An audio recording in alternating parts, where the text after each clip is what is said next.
So let's talk about the probability power plant.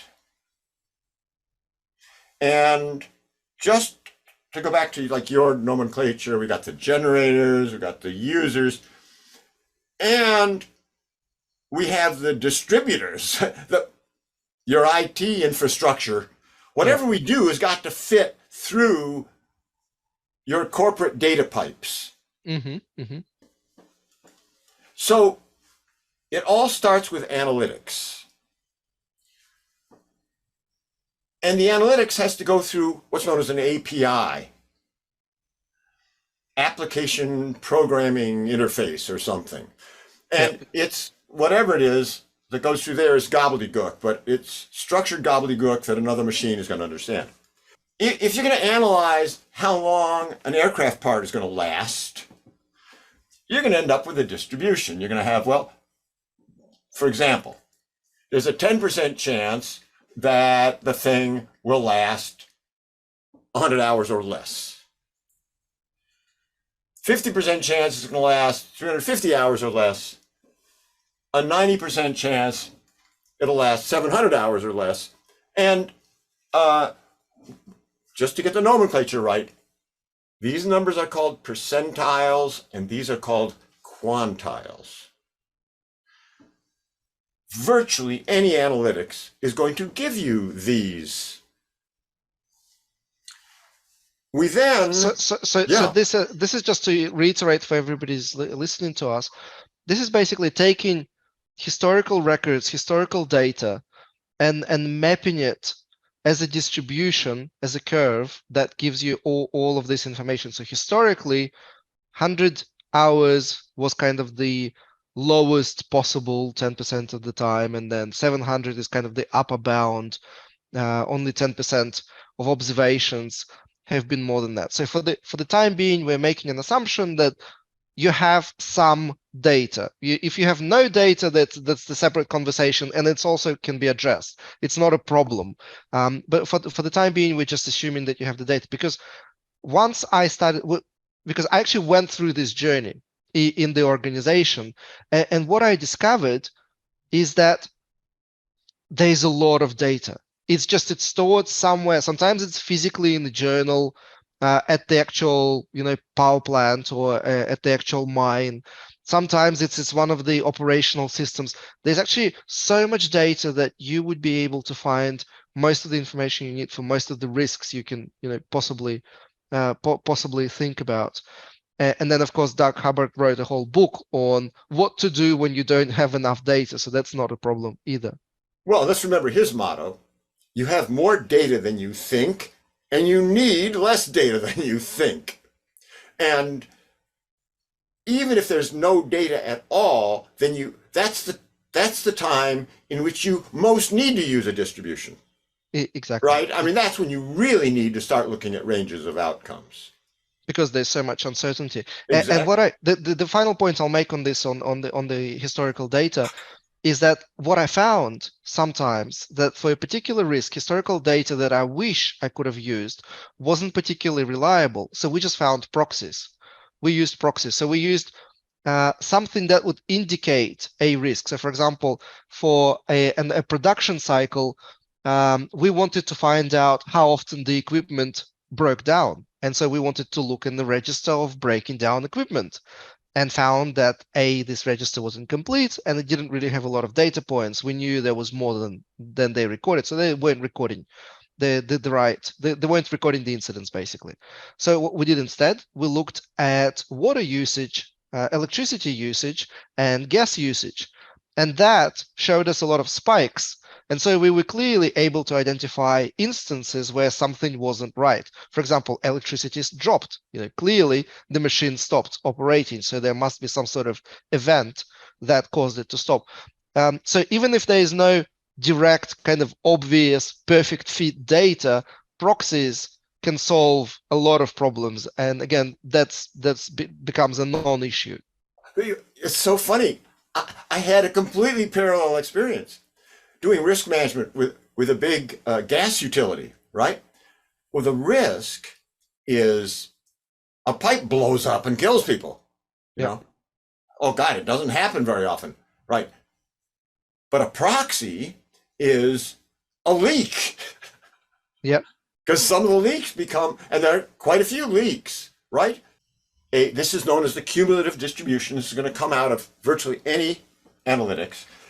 And now to get it into the API to make our SIP library, we've got some JSON here. The JSON, this is it looks like gobbledygook, but it's structured gobbledygook, structured data for the web. And this is going to go into the API. We've got the percentiles down here. We've got the quantiles up here. We then get to the SIP creation, which would take hours to discuss, and I'm happy to discuss with people who want to learn it, because if you're going to do Chancification, you're going to need the data scientists and IT people to do this. And then what comes out is more structured gobbledygook. Here now are portions of the SIP mass standard itself. So this is also JSON. And so the name of the file is parts, stands for distribution of flight hours before failure. Here we have the specification for the random number generator, Doug's random number generator, which has got various seeds. Mm-hmm. And then I get down to the virtual SIPs themselves. So here we have part 1, and here are the coefficients for the metalog. And so just really to represent one of these little generators, it lands on your machine and can generate up to 100 million random numbers.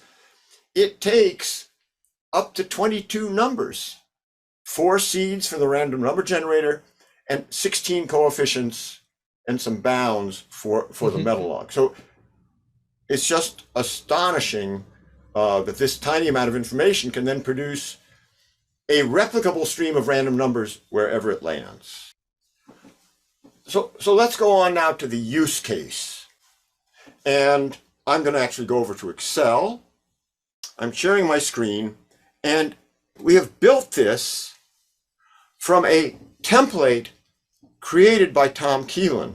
So Tom, the inventor of the metalog, has got these wonderful Excel templates that create the metalogs out of the data. I sort of call it recombinant DNA, because we took the DNA out of one of Tom's templates and created our own organism with it, basically. And here are the values. 10% of the time it'll fail before 100 hours. 50% of the time it'll fail before 300 hours. And 90% of the time it'll fail before 800 hours. Now, moving over to the right, we have to add the HDR random number generator seeds to this data. And this is the kind of data you could keep track of, with hundreds or thousands of parts. So now we're looking at a web app that is going to use the API. Again, if you're not a programmer, I'm assuming you're cross-eyed at this point, but this is a web app, and we're going to load a file into it, and the file we're going to load into it is the parts data I just showed you, right? But parts data already converted into metalogs with specific random number generator. No, not yet. Not yet. The raw analytics. Oh, yes, the percentiles and quartiles with the percentiles the random and quantiles, right? Yeah. Again, which are universally available from any analytics. Absolutely. Right? And I just happen to have loaded them into an Excel spreadsheet. They could have been anywhere, right? So I'm going to open that file. It says, well, here's your data. Is that what you remember your data looking like? And you say, yes, right? And after you say yes, then you click on this button that says Get SIP-Math, right? So I'm going to get the SIP-Math. And I scroll down, and now I could download the file. Make this a little bigger here. Okay, so I could download the file somewhere, but because I don't want to take the time to do that right now, I could load it into the cloud. I mean, I could, right? But what I'm going to do is put it in the clipboard. So now my clipboard contains up to 100 million trials of 20 part failure distributions, right? And I'm going to head back now to the problem here.